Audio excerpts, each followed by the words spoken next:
कि ये अपना खेत बेच दिए, घर बेच दिए, गहने बेच दिए, कर्ज ले आए। एक प्रणाली संविधान के हिसाब से एक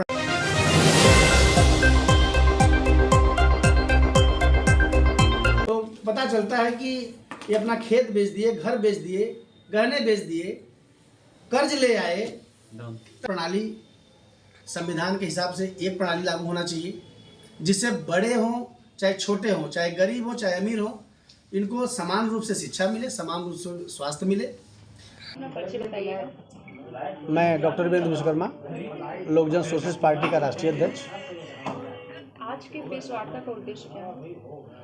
आज का प्रेस वार्ता का उद्देश्य है कि जो सरकार चल रही है, जो सरकार चलाई है, जो शोषित वंचित पिछड़े समाज के लोग हैं, जो मूलभूत जो ज़रूरतें हैं रोज़मर्रा की ज़िंदगी में, उन अधिकारों को उनको न मिल पाना, तो इसके लिए हम लोग प्रेस कॉन्फ्रेंस किए हैं कि छोटे छोटे दलों को हम लोग मिला के उन चीज़ों की, उन ज़रूरतों को हम लोग पूरा करने की कोशिश कर रहे हैं। क्या 2024 नज़दीक आ रहा है अभी, या इससे पहले भी किया आपने?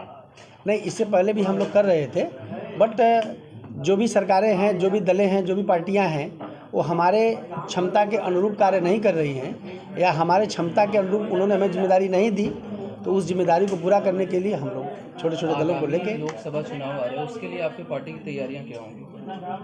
आगामी लोकसभा की जो चुनाव की तैयारियां हम लोगों की हो रही हैं मजबूती से। हम लोग 10 से 15 दल हैं हमारे साथ, और 15 से 20 संगठन हैं। इन सभी को लेके हम लोग जो शोषित वंचित पिछड़े समाज के लोग हैं, इनको साथ लेके, जो उपेक्षित समाज के लोग हैं, इनको साथ लेके हम लोग अच्छी लड़ाई लड़ने की रणनीति में हैं, और लोकसभा में एक अच्छी स्थिति में हम लोग मौजूद रहेंगे। जिस तरह से आपने बताया है कि बेरोजगारी है, लोग वंचित रह जा रहे हैं, पिछड़े जाति के, उनका शोषण हो रहा है, तो किस तरह से शोषण हो रहा है इस सरकार में? मैडम, आज की सरकार में सबसे बड़ी शोषण शिक्षा की हो रही है, स्वास्थ्य की हो रही है। तो शिक्षा के क्षेत्र में देखिएगा कि आज जैसे नई शिक्षा नीति आ गई है, तो नई शिक्षा की नीति के हिसाब से जिस स्कूल में कम बच्चे रह जाएंगे उस स्कूल को ही बंद कर दिया जाएगा। तो बताइए, इसको स्कूल को बंद करने में दो समस्याएं खड़ी हो रही हैं। एक तो रोजगार जा रहा है, जो शिक्षक होंगे वो कहाँ जाएंगे। दूसरी चीज़, बच्चे हैं, अगर इस जैसे बनारस एक कस्बे से बच्चे बंद हो जाए स्कूल, तो दूसरे कस्बे में वो कैसे जाएंगे। उनके लिए साधन होना चाहिए, अब वो साधन कौन मौजूद कराएगा। तो जो बड़े लोग हैं, धनपशु लोग हैं, जो गरीब हैं, तो धनपशु तो जा सकते हैं, जो धनी व्यक्ति हैं उनके बच्चे तो जा सकते हैं, पर गरीब के बच्चे कहाँ जाएंगे। गरीब के बच्चे स्कूल तक कैसे पहुँचेंगे। अब कोई भी एग्ज़ाम होता है, जैसे कॉन्वेंट स्कूल के बच्चे पढ़ के निकले हैं, और वो इससे सामने प्राइमरी के बच्चे पढ़ के निकले हैं, गवर्नमेंट भारत सरकार के स्कूल के बच्चे पढ़ के निकले हैं, तो उनकी जो शिक्षा नीति है, उनकी शिक्षा नीति में कितना अंतर है। तो उसके बच्चे जो IQ होंगे, जो उनके बच्चे की IQ है, इन बच्चों की IQ है, बहुत अंतर, ज़मीन आसमान का अंतर होता है। तो एक ही एग्ज़ाम को क्वालिफाइड करने के लिए अगर वो दो बने बच्चे बैठते हैं, एक कॉन्वेंट स्कूल के, एक प्राइमरी स्कूल के जो बच्चे पढ़ के निकलते हैं, तो ज़रूर सी बातें हैं कि जो प्राइमरी स्कूल के बच्चे हैं वो बहुत पीछे रह जाते हैं, कॉन्वेंट के लोग आगे निकल जाते हैं। तो इसका मतलब गरीबी और गरीब होता जा रहा है, अमीर और अमीर होता जा रहा है।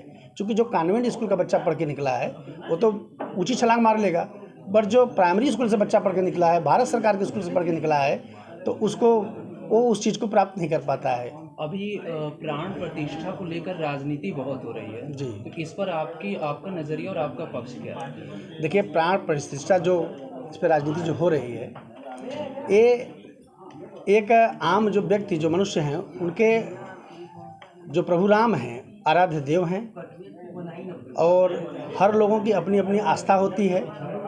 तो व्यक्तिगत मेरा विचार है, ये व्यक्तिगत मेरा विचार है कि हम लोग अपने आराध्य देव की पूजा करें, उनमें लगे, लेकिन किसी की जो भक्ति है, जो श्रद्धा है, उसको कहीं से किसी को ठेस न पहुँचे। शहरी जन की आवाज़ नौका ही समाचार। ऐसे तमाम खबरों के लिए बने रहिए हमारे साथ।